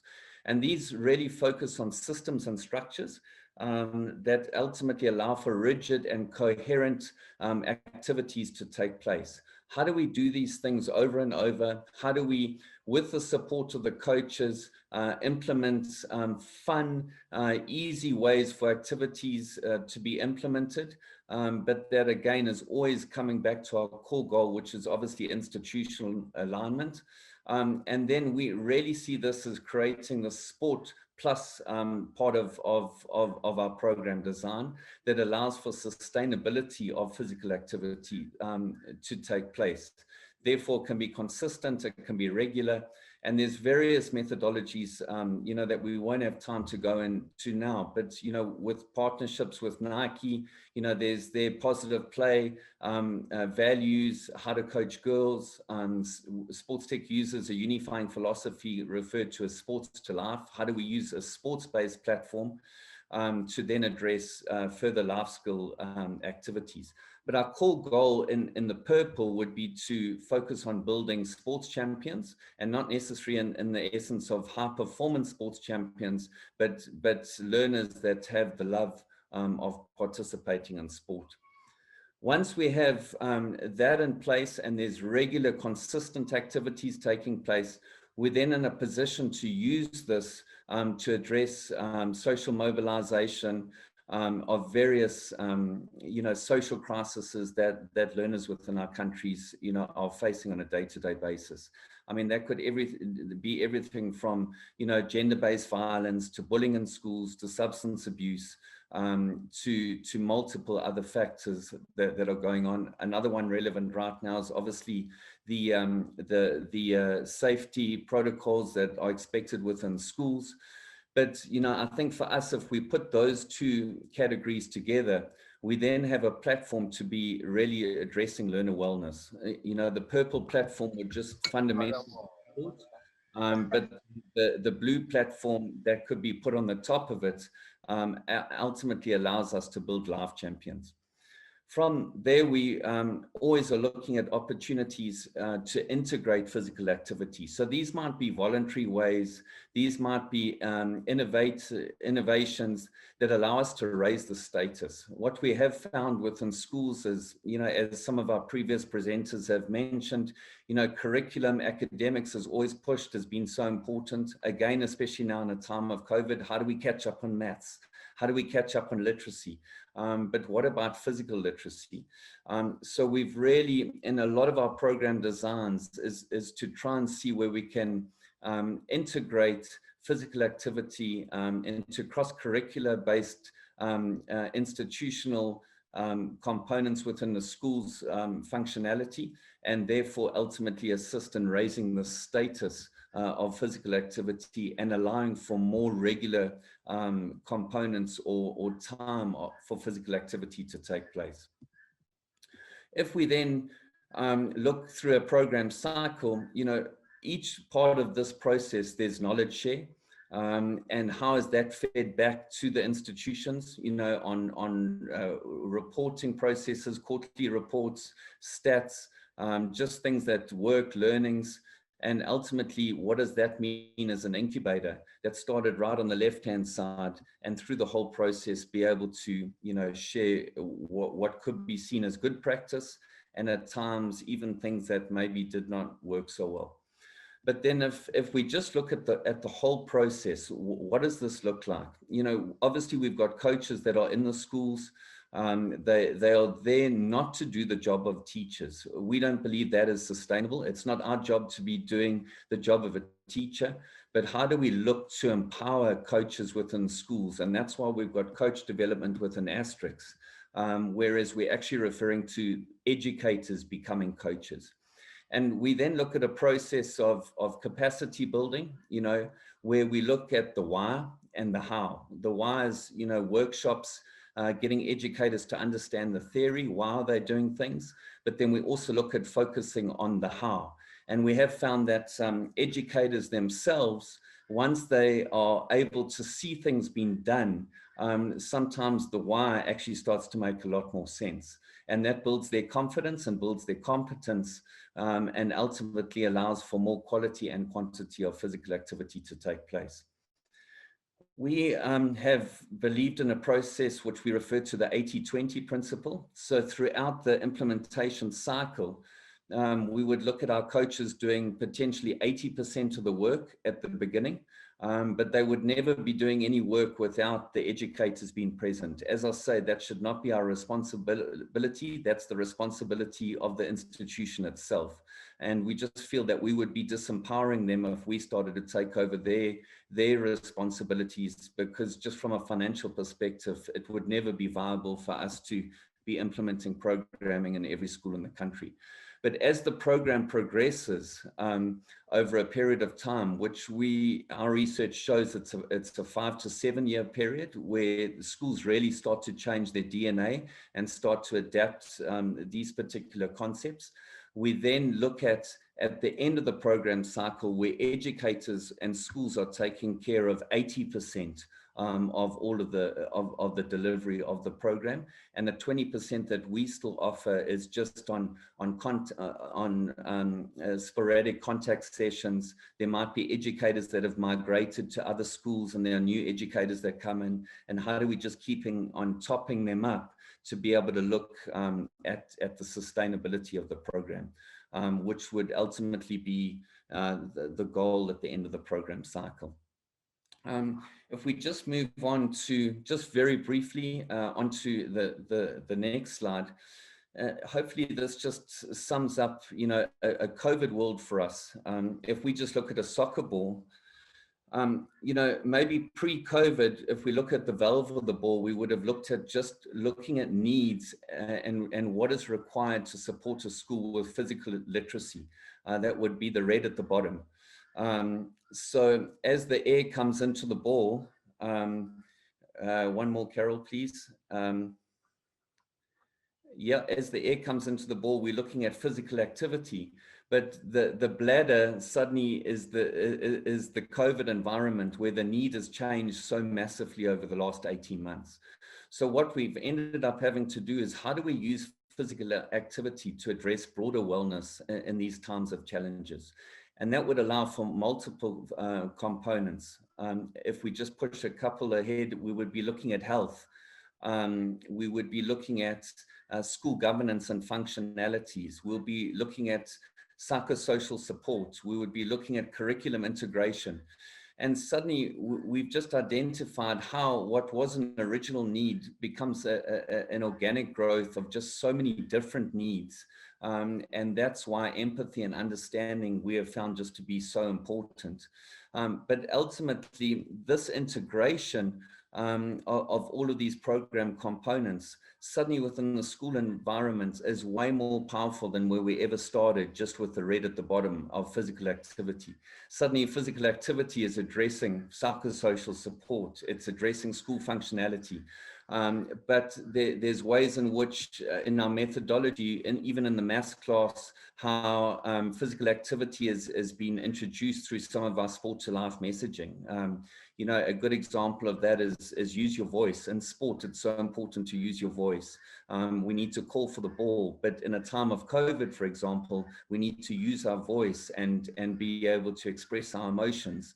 And that even allows the math teacher at any time in the lesson to be able to say, well, let's use our voice. So suddenly we've got a math teacher, speaking terminologies that's introduced from the physical activity program. But what that ultimately does is allow schools to see more value and the status to become more important, to allow for functional schools and functional learners. So that's just a brief overview. I'm sure in time, if there was another opportunity, we could unpack this further. But that's what we felt would just be important to share from some of our learnings today. So thank you very much for that opportunity. Very much appreciated. Thank you very much, Mr. Flockhart, for this presentation. And this last model you just presented looked quite impressive, because it seems that you have this very comprehensive model that is already pre-built to an extent, and it feels like thanks to it you could potentially tackle any future crisis, or at least you would have a way to approach it and to already tackle the next challenge. So that's quite interesting to see that it's possible to have some preparation in anticipation for social problems or challenges that may arise. I will move on quickly to some of the questions we have received. I have one question that I think was for Mr. Mitchell from Sport for Life Canada, but I believe others can also answer it from their perspective. When we are talking about physical literacy, Mr. Mitchell, what are the main barriers that you are facing, especially trying to convince about how important it is when you are competing with literacy or numeracy, which are widely accepted as very important? And with these barriers, how can you also tackle the different challenges, such as financial or lack of governmental support, etc.? Thank you for the question, Gaëtan. Yeah, the way we've approached physical literacy in our country is everything we do around physical literacy, we attach to health. It is a global health approach to what we do. And so a lot of people have marginalized physical activity and sport and exercise as not being as big a priority as numeracy and literacy, especially in the school system. And the school system with our young people in particular is a great opportunity where kids are captive 5 days a week, typically. So we make it a health issue. And when we make it a health issue, people listen in a different way. Because a lot of people, unfortunately, still look at physical activity and sport as a somewhat frivolous, an extra thing we do. And it's never usually given the priority. And so if we connect it to health and make it more about the health of the society, the health of the people, the citizens, then it takes a different perspective. And we feel that we can have a different conversation going that route. Many thanks for this comprehensive and short answer. Do we have anyone else from the panel who wants to react to what has just been said? I think the same as what Drew has just commented, very much the same in South Africa. You know, physical education is part of a life orientation curriculum. So the life orientation curriculum is placed into two categories, one being practical, which is physical education, and one being theory, which is life skills. But with teachers not trained, it's always, you know, the teachers that might be entering retirement, or, you know, sometimes maybe even an unmotivated, you know, teacher that often doesn't want the subject that's given the subject. So there's very little emphasis placed on it. So if we just looked at physical activity in its entirety and try to get traction with that, we would have, you know, probably very little results. And that's why, as Drew said, an integration into a health strategy is important. And we've even found to try and integrate it into school safety, integrate it into psychosocial support, integrate it into youth leadership within schools. You know, the more, the better in allowing for traction and to raise the status. Thank you. Thank you to the both of you for this answer. I would have a question now for Mr. Englén about this Physical Literacy Council. This is, to me, something I've never heard of before. Maybe I'm also not just aware about everything that's going on. So are you aware of similar initiatives that would take place in other parts of the world?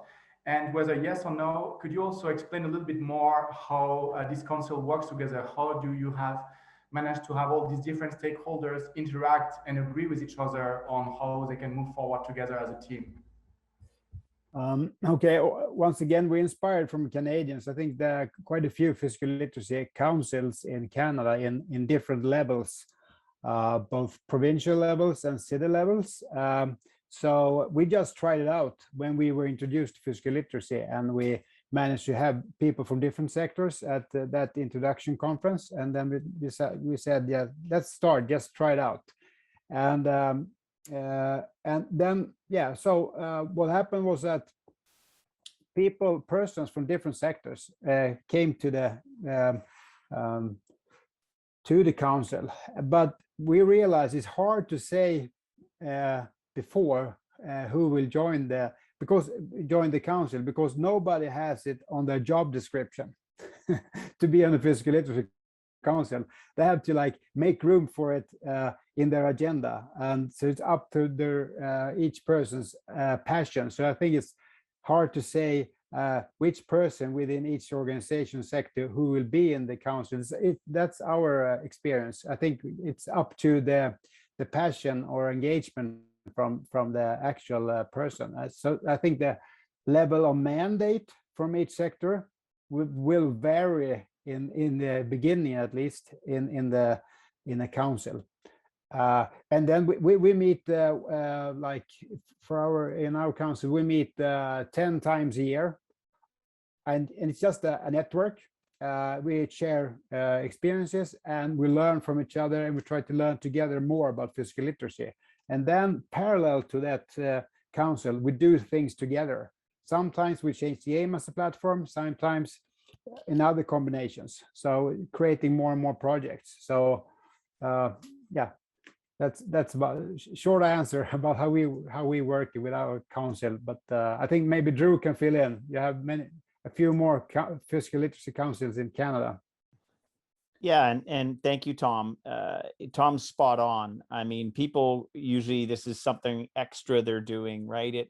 They've come to join the group because they have a passion for that change. What we're trying to do and what we've been reasonably successful at doing is this is not something extra that they do. They actually, this project helps them further their work, further their goals for their organization. And if we get that to happen, if we get them to integrate it into what they do, then it changes everything. It's no longer a piece of the corner of the table anymore. It is the table, and it changes the way we do things. Yeah, I just that's our experience also about that. People, when they come to the council and learn about physical literacy, they realize that thanks to physical literacy, they can fulfill their goals for their organizations. It really helps them in different ways, not only in health aspect, but also in performance aspects, and thirdly in attraction aspects, both in organizations level and also at destination level, we have seen. Thanks a lot to the both of you for these answers. Maybe one last question before we wrap this up for Ms. Delaire and Mr. Peyraud. With Play International, you're having a variety of projects in different communities and different parts of the world. And you are insisting on the importance of co-creation with the local community to involve the different stakeholders and to co-create together what is relevant for the local circumstances. Could you maybe elaborate a little bit more on how you manage also to create this sort of local community and reach out to them to convince them of the importance of what you want to do together and how you make it work? Germain, feel free to complete me, but I think one of the core components to start with is strong mobilization practices, whether it's in France or in a country where we have an established mission, or whether it is through a partnership. Currently, Play has 4 international missions, including the French one, but it's also operating in close to 10 other countries through partnerships. So mobilization is very important. And then the co-creation process usually is gathering very various actors, depending on the sector in which we want the content to be developed. I'm going to take an example. In the French island of Mayotte, which is in the Indian Ocean, close to the Comoros, not so far from Madagascar at this stage, we developed content around nutrition because we felt it was a very important subject to tackle through sports and play. And we surrounded ourselves with sports educators, sports animators, but also nutritionists. So there are a whole community of people from the education, from the play, from the sports world that gather to really bring their expertise into creating a 45 minutes to 1 hour game tackling that issue of nutrition. Thanks a lot for this contribution. And I think now it's time to wrap this up. I won't take any further of your time, but I would like to thank you all of the speakers, all of the panelists, but also all of the participants for joining this workshop today. I think we had very interesting and complementary perspectives on how to tackle the issue at hand. And if there's 2 or 3 things I would take away from this, is that first, the fun component is very important when we want to really promote physical activity among children. Then I really liked how most of you agreed that it was necessary to have this human-centered and even kid-centered approach where it's about thinking about the child first before the sport. So it's kind of like shifting the paradigm and saying, okay, we are starting from the child, from their needs and requirements, what they want, and take it from there. And the last thing I really found striking is how sport or physical activity is not seen as the end, but rather as a means, as a resource that you can utilize to tackle different issues, whether it's simply getting people more active, but also issues such as social problems and issues to raise awareness about and to educate people about. So thank you all once again. Just to conclude, I would like to say that we will send out very shortly a short survey. It takes 2 minutes to complete, which helps us a lot to improve and enhance the future workshops we will do. So please, if you can, take the time to fill in the survey. And you will also receive, once the video replay of the workshop is available, you will be notified via email, and we will share with you all of the video and the information regarding this. Thanks a lot again for joining us today, and I wish you all a good day. Goodbye.